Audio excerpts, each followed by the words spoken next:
vind het dat motocross een hobby is? Ja, ik vind het wel leuk en ja. Maar hoe ben je al bij motocross gekomen?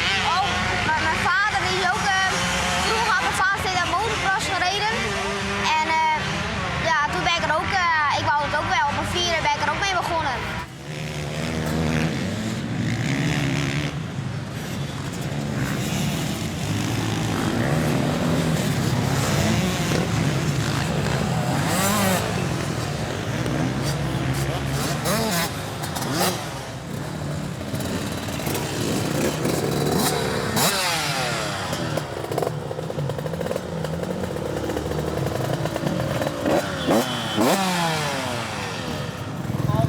Eén ding moet je wel stellen, dat is geen mietje.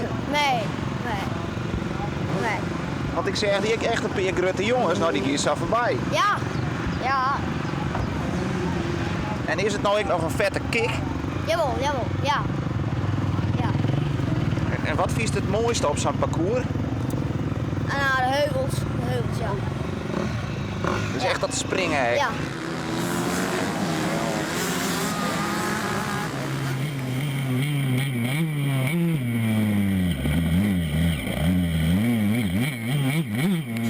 Die houdt wordt de motocross, dood was de motocross.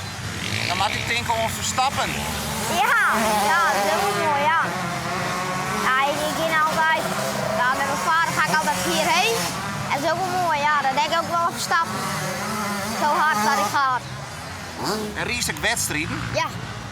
Ja, aankomende zondag is er weer een wedstrijd in Maren, clubwedstrijd. En dan doe ik ook mee. Hoeveel bekers heeft dat u staan? Een doos vol. Ja. Nou, soort succes en geniet van die hobby. Ja, bedankt. Nooit bedankt, hè? Ja.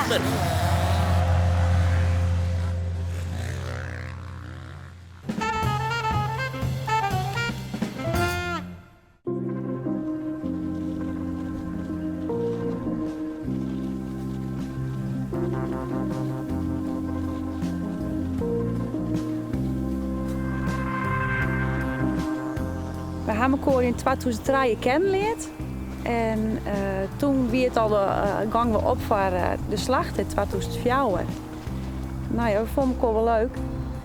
En, maar ja, kennen elkaar nog net heel goed. Dus dan gaan we de slachten samen trainen, samen ran. Nou ja, het brengt gelukkig een soort tijd met elkaar terug. Everyone saying different things to me, different things to me.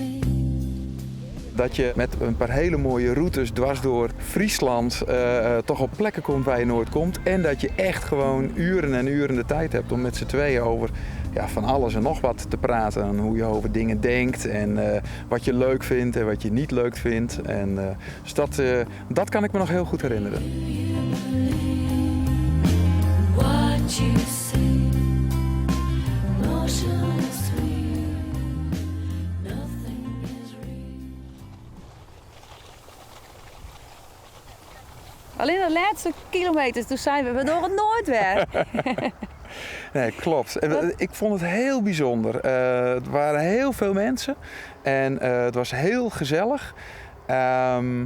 En inderdaad, de laatste kilometers die deden pijn. Ja, in de benen en in de heupen en in de voeten. Ja. Dat wat ik me nog herinner, ja. Maar het is nou net weer de fout om de squon uit te dwaan op de laatste kilometer. Even de voeten vrij, dat mag net. Nee. Squon aanhouden.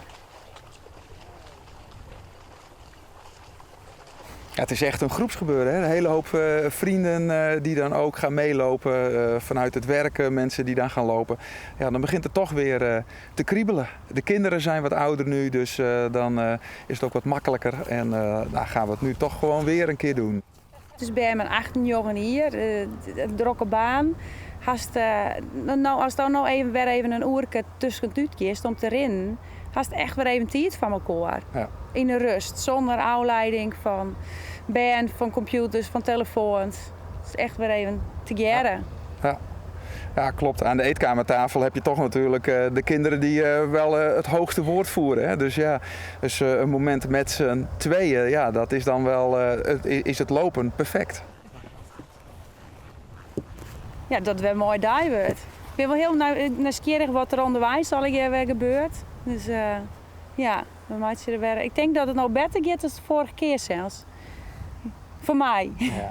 Volgens mij ook wel, ja. Volgens mij, we weten nu waar we allemaal tegenaan gaan lopen. Zeg maar een 30 of 35 kilometer lopen, die begin je op een gegeven moment ook wel te voelen. Dus ja, dan helpt het als je inderdaad Goed gezelschap. in goed gezelschap bent. Ja, absoluut.